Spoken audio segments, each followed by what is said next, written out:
We were wanderers from the beginning. We knew every stand of tree for 100 miles. When the fruits or nuts were ripe, we were there. We followed the herds in their annual migrations. We rejoiced in fresh meat.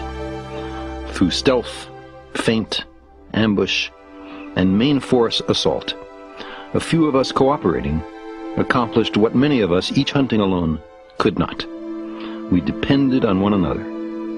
Making it on our own was as ludicrous to imagine as was settling down.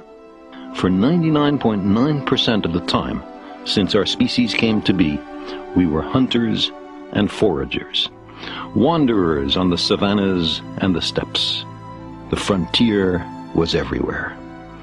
We were bounded only by the earth and the ocean and the sky. In the last 10,000 years, an instant in our long history, we've abandoned the nomadic life. For all its material advantages, the sedentary life has left us edgy, unfulfilled. The open road still softly calls, like a nearly forgotten song of childhood. We invest far-off places with a certain romance.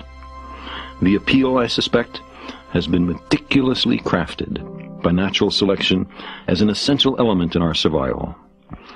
Long summers, mild winters, rich harvests, plentiful game, none of them lasts forever. It is beyond our powers to predict the future. Catastrophic events have a way of sneaking up on us, of catching us unaware. Your own life, or your band's, or even your species might be owed to a restless few drawn by a craving they can hardly articulate or understand, to undiscovered lands and new worlds. To the ancient Greeks and Romans, the known world comprised Europe and attenuated Asia and Africa, all surrounded by an impassable world ocean. Travelers might encounter inferior beings called barbarians, or superior beings called gods. But there were not very many gods, at least at first, perhaps only a few dozen. They lived on mountains, under the earth, in the sea, or up there in the sky. They sent messages to people, intervened in human affairs, and interbred with us. As time passed, as the human exploratory capacity hit its stride, there were surprises. Barbarians could be fully as clever as Greeks and Romans. Africa and Asia were larger than anyone had guessed. The world ocean was not impassable. 3 new continents existed, had been settled by Asians in ages past, and the news had never reached Europe. Also, the gods were disappointingly hard to find. Since we first emerged a few million years ago in East Africa, we've meandered our way around the planet. There are now people on every continent and the remotest islands, from pole to pole, from Mount Everest to the Dead Sea, on the ocean bottoms, and even, occasionally, in residence 200 miles up. Humans, like the gods of old, living in the sky. These days, there seems to be nowhere left to explore. Victims of their very success, the explorers now pretty much stay home. Vast migrations of people, some voluntary, most not, have shaped the human condition. More of us flee from war, oppression, and famine today than at any other time in human history. As the Earth's climate changes in the coming decades, there are likely to be far greater numbers of environmental refugees. Better places will always call to us. Tides of people will continue to ebb and flow across the planet. But the lands we run to now have already been settled. Other people, often unsympathetic to our plight, are there before us. Maybe it's a little early. Maybe the time is not quite yet. But those other worlds, promising untold opportunities, beckon. In the last few decades, the United States and the former Soviet Union have accomplished something stunning and historic: the close-up examination of all those points of light from Mercury to Saturn, that moved our ancestors to wonder and to science. Since the advent of successful interplanetary flight in 1962, our machines have flown by, or orbited, or landed on more than 70 new worlds. We have wandered among the wanderers.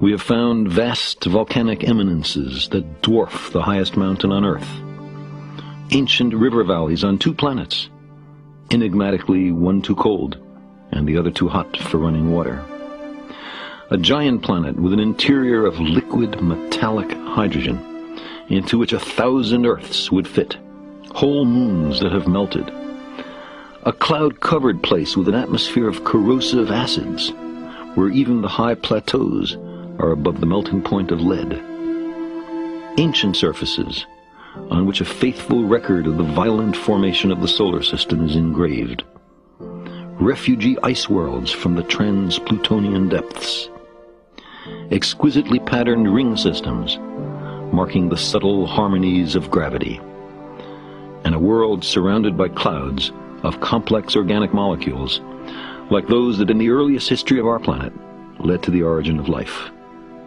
Silently, they orbit the sun, waiting.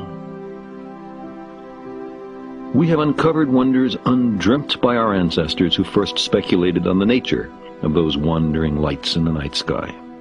We have probed the origins of our planet and ourselves by discovering what else is possible, by coming face to face with alternative fates of worlds more or less like our own. We have begun to better understand the Earth. Every one of those worlds is lovely and instructive, but so far as we know, they are also, every one of them, desolate and barren. Out there are no better places, so far at least. During the Viking robotic missions, beginning in July 1976, in a certain sense, I spent a year on Mars. I examined the boulders and sand dunes, the sky red even at high noon, the ancient river valleys, the soaring volcanic mountains, the fierce wind erosion, the laminated polar terrain, the 2 dark potato-shaped moons.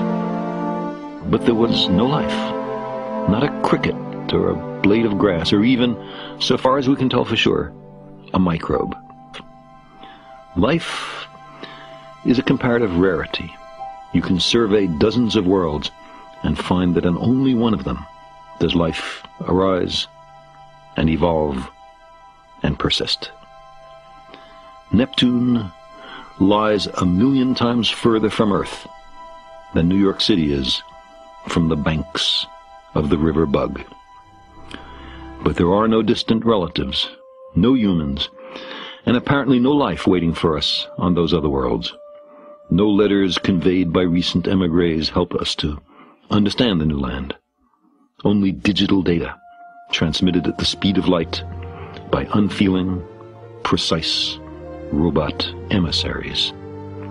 They tell us that these new worlds are not much like home, but we continue to search for inhabitants. We can't help it. Life looks for life. No one on Earth, not the richest among us, can afford the passage. So we can't pick up and leave for Mars or Titan on a whim, or because we're bored or out of work or drafted into the army or oppressed, or because justly or unjustly we've been accused of a crime. There does not seem to be sufficient short-term profit to motivate private industry.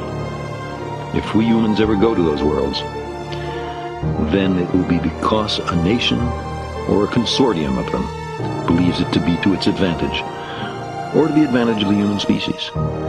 Just now, there are a great many matters that are pressing in on us, that compete for the money it takes to send people to other worlds. Should we solve those problems first, or are they a reason for going?